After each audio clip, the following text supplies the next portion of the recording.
Let me tell you 3 unique ways to be in a calorie deficit that have worked for me. I used to weigh 200 pounds and then I lost 60. And then over the years, I've been living a really healthy lifestyle and moving my body in a maintenance mode. But also, I've had 2 pregnancies in that time, and I'm currently trying to lose my baby weight.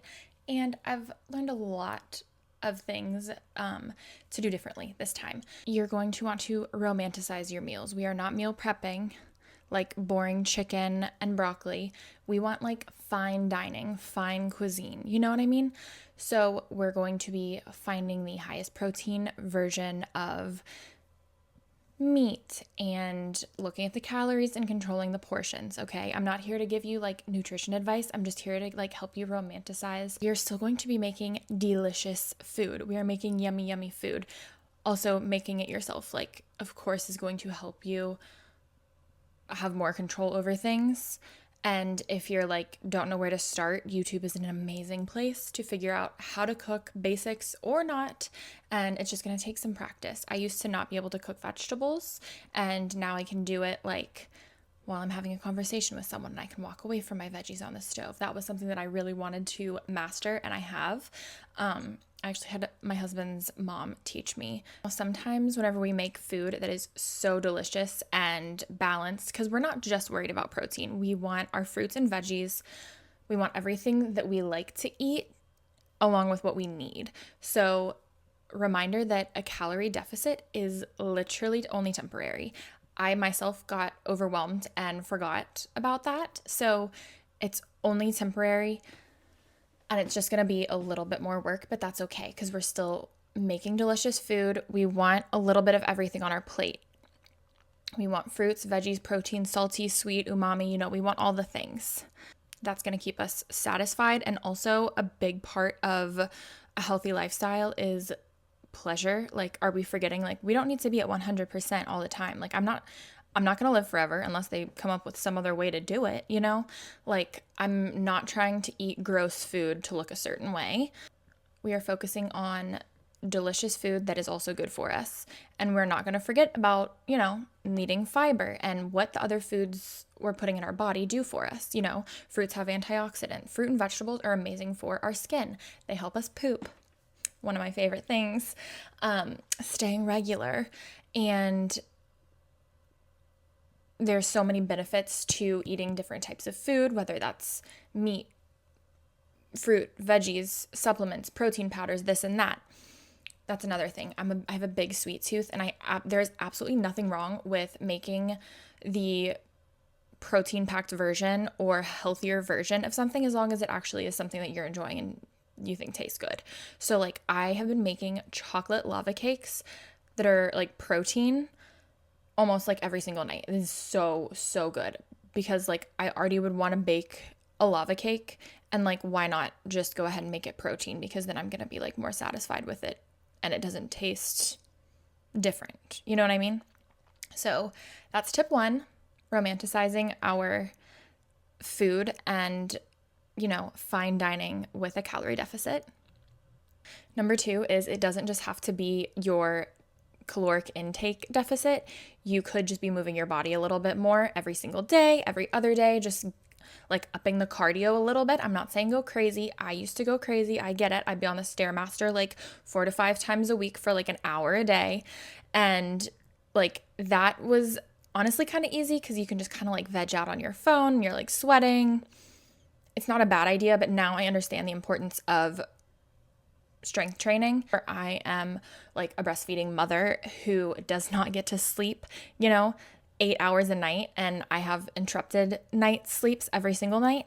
So I some days can tell that my body needs more energy, more fuel. So I am possibly eating more food certain days because my body needs energy and I didn't get to sleep as much. So I'm very aware of that fact specifically for me, but I'm also trying to walk on my treadmill a little bit more. I'm trying to take walks outside. I got my daughter a trampoline, so I'm out there on the trampoline being really intentional when I'm jumping to try to get like some extra cardio in and burn a few extra calories, like that sort of thing. So it doesn't have to just be like diet restrictive. You can just figure out other ways to move your body. Number 3, staying hydrated. And I don't just mean like drinking water. Obviously, you do need to drink water, but drink water. In order to drink water, sometimes you really have to romanticize it. So definitely get yourself a cup that you enjoy drinking out of. And if you bought one a year ago and it's not doing the same thing that it used to, get a new one. Every now and then I've got to get a new cup. My husband's the same way. Sometimes you just need like a new thing to drink your water out of. For me, currently, it is the Love Shack Fancy Stanley Cup with a anti lip wrinkle straw thing. I look ridiculous drinking out of it, but I don't even care because it brings me joy and, like whatever. And I don't like anti-aging, like aging gracefully lip straw cover thing. Anyways, other ways to stay hydrated are flavorings, whether it's an electrolyte or I don't know, any of those other like Mio things. I don't really use those. I'm obsessed with Liquid IV. That's my personal favorite. Price point, flavors, all of that. I drink one a day in like a 32-ounce Yeti cup. I have specific cups for specific drinks.